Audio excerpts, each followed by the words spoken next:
तो कई बच्चे बार बार ये कमेंट करते हैं कि गुरुजी कान में बताने वाली साधना डालिए, कान में बताने वाली साधना डालिए। देखिए, जो कान में बताने वाली साधना है, ये ऐसा नहीं है कि एक दिन की कोई साधना आप कर लें और आपके कान में देवी शक्ति बताना शुरू कर दे। ये जो शक्तियाँ होती हैं, ये प्रसन्न होने में समय लगता है और इनका तरीका होता है हर चीज़ का। तरीके से अगर आप इनको मनाते हैं तो ये शक्तियाँ 100% आपका कहना मानती हैं और आपके आग्रह पर काम करती हैं। ऐसा नहीं है जोर ज़बरदस्ती से, आपके हर प्रार्थना पर कार्य करती हैं। घमंड नहीं आना चाहिए साधक के अंदर, एक भक्त के अंदर। और ये शक्तियाँ इतनी तीव्र गति से काम करती हैं कि आप जैसे ही आप सोचोगे ना और बोलने के लिए होगे, तुरंत काम कर देती हैं। तो उसका एक तरीका होता है। अगर आप सोचो सिर्फ और सिर्फ आप एक दीपक जलाएंगे उसी से सारी चीज़ें हो जाएं, तो ऐसा संभव नहीं है। देवता जब प्रसन्न हो जाते हैं तो उनको प्रसन्न करने के कई तरीके होते हैं। और आपको ये जानना होगा कि जब आप पूजा शुरू करते हैं तो आपके साथ होता क्या है। शुरुआत में आपके साथ क्या होता है? शुरुआत में आपको अनुभव नहीं होते। पता है क्यों नहीं होते?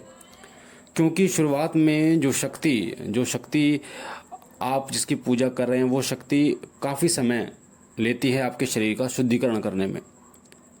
उस शक्ति के अंश, उस शक्ति की ऊर्जा आपके पास आती है, 100% आती है जब आप पूजा करते हैं। अदृश्य रूप से आती है, आपको दिखाई नहीं देती, पर वो शक्ति आती है वहाँ पर। और आप जब पूजा कर रहे होते हैं, जितनी भी देर आप पूजा करते हैं उतनी देर आपके शरीर और आपके मन को शुद्धिकरण करने की कोशिश करती है। तो लगभग 1 महीना 2 महीना, या कई लोग अगर ज़्यादा करते हैं तो 15-20 दिन में उनके शरीर का शुद्धिकरण हो जाता है, जिससे वो देवी शक्ति उनके शरीर में वास कर सके।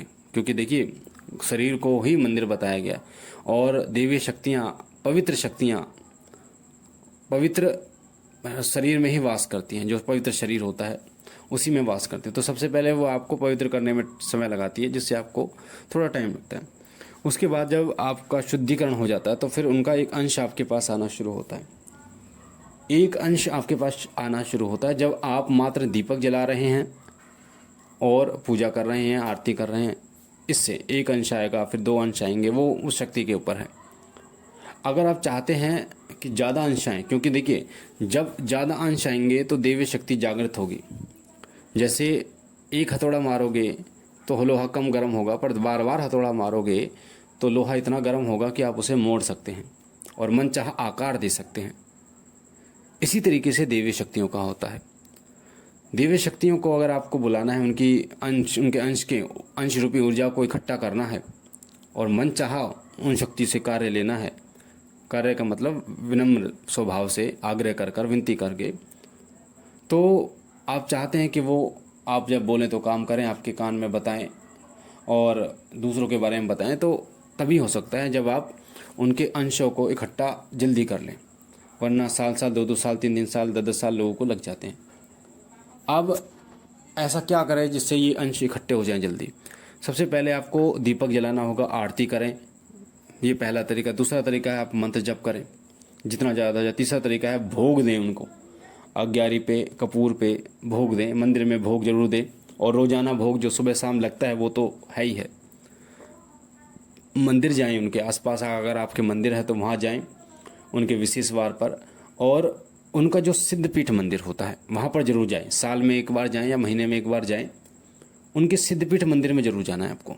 सिद्धपीठ मंदिर हर देवी या देवता का होता है, चाहे वो भगवान शिव हो, चाहे वो माता पार्वती हो, चाहे माँ काली हो, चाहे माँ दुर्गा, भगवान श्री कृष्ण, भगवान शिव, किसी के भी, सबका सिद्धपीठ दरबार होते हैं। वहाँ पर आपको जाना, क्योंकि सिद्धपीठ दरबार में बहुत सारी शक्तियाँ होती हैं उन देवता की। वहाँ से आप कहते हैं ना, खजाना बोरी में भरकर ला सकते हो। वहाँ से बहुत सारे अंश उनके लेके आ सकते हो आप, क्योंकि जब आप जाते हो, विनम्र प्रार्थना करते हो, तो वहाँ से बहुत सारी शक्तियाँ आपके साथ आती हैं, अंश आपके साथ आते हैं।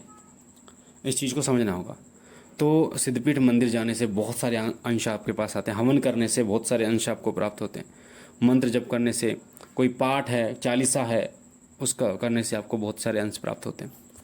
साथ ही व्रत करने से, परहेज, जो भी परहेज होते हैं उस देवी देवता से जुड़े, जैसे हनुमान जी से जुड़े परहेज होते हैं, प्याज लहसुन तामसिक चीज़ें, उसी तरीके से उनका भी परहेज आपको करना होता है।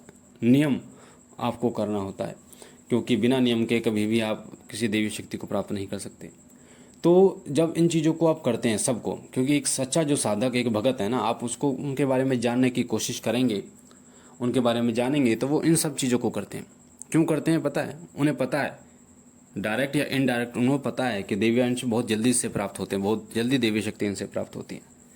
एक तरफ आप चोला भी चढ़ा रहे हो, एक तरफ आप हवन भी कर रहे हो, एक तरफ आप मंत्र जप भी कर रहे हो, एक तरफ आप बड़ा व्रत भी कर रहे हो, एक तरफ आप उनके धाम पे भी जा रहे हो, तो बहुत जल्दी अंश, जगह जगह से अंश आपके पास इकट्ठे होते हैं। तो इससे वो शक्ति बनती है और एक अपना रूप, एक आकृति वो ले लेती है और जागृत रूप में आपके सामने आ जाती है और फिर आपको वो संकेत देती है। पहले सपने में संकेत देती है वो आपको, सपने में संकेत देगी, फिर आपके दीपक में भी आपको संकेत मिलने शुरू हो जाते हैं। जैसे दीपक में फूल बनता है, लो तीव्र हो जाती है, या कोई आकृति बनती है, फूल बनता है, और आपके शरीर पर भी आपको महसूस होगा, आंखों में आंसू, उबासियाँ बड़ी बड़ी, शरीर वाइब्रेट होगा आपका, या आगे पीछे हिलेगा, इस तरीके से सांस ऊपर की तरफ चढ़ेगा। तो और सवारी भी आ जाती है इसी बीच में। तो जब इस प्रकार से आपको अनुभव होने लगे, उसके बाद जब हो सकता है आपको 2 महीने 3 महीने इस प्रक्रिया में लग जाता है, या फिर 5 6 7 महीने, साल भी लग जाता है आपको। अगर आपका गुरु है तो बहुत जल्दी मिल जाती है, क्योंकि गुरु पहले से ही बहुत सारे अंशों को प्राप्त करके रखते हैं। और जब वो आपको आशीष देते हैं, शिष्य बनाते हैं, तो अपने हाथ को सिर पे रखते हैं ना आपके, तो बहुत सारे अंश आपको प्राप्त होते हैं देवी ऊर्जाओं के, शक्तियों के। इसलिए मैं कहता हूँ कि अगर जिस देवी देवता की आप पूजा करते हैं, अगर आप उन्हीं गुरु की शरण में जाते हैं, जो उनकी भी, जो जिस देवता की आप पूजा करते हैं वो भी उसी देवता की पूजा करें, तो बहुत जल्दी आपको सवारी प्राप्त होती है और बहुत जल्दी दिव्य अंश मिलते हैं, दिव्य दृष्टि खुलती है। तो फिर एक सवारी आने का, फिर एक ऐसी अवस्था आती है सवारी आने के बाद कि आपको शक्तियाँ कान में बताती हैं। जब आप उनसे पूछते हैं तो वो आपको बताती हैं, सारी चीज़ें बताती हैं। तो ये एक प्रक्रिया होती है, एक दिन का काम नहीं होता कि एक दिन में सब चीज़ें आपको मिल जाए, और धीरे धीरे ये सारी चीज़ें होती हैं। तो जितना मैंने आपको बताया, जितना आप देवता के अंशों को इकट्ठा करोगे, उतना ही वो आप पर कृपा करेंगे और बहुत जल्दी आपको चीज़ें प्रदान करेंगे। तो मुझे आशा है कि इस प्रश्न का उत्तर आपको मिला होगा और बहुत ही अच्छे तरीके से आपको मिला होगा। बाकी बाबा भोलेनाथ से मैं ये विनती करता हूँ कि वो आप पर कृपा करें, आपके घर परिवार पर कृपा करें, सदैव आपकी झोली भरते रहें और आप और आपका परिवार सदा सुखी रहे, खुश रहे। हम मिलते हैं एक नई जानकारी के साथ, तब तक के लिए ओम नमः शिवाय, ओम नमः शिवाय, ओम नमः शिवाय।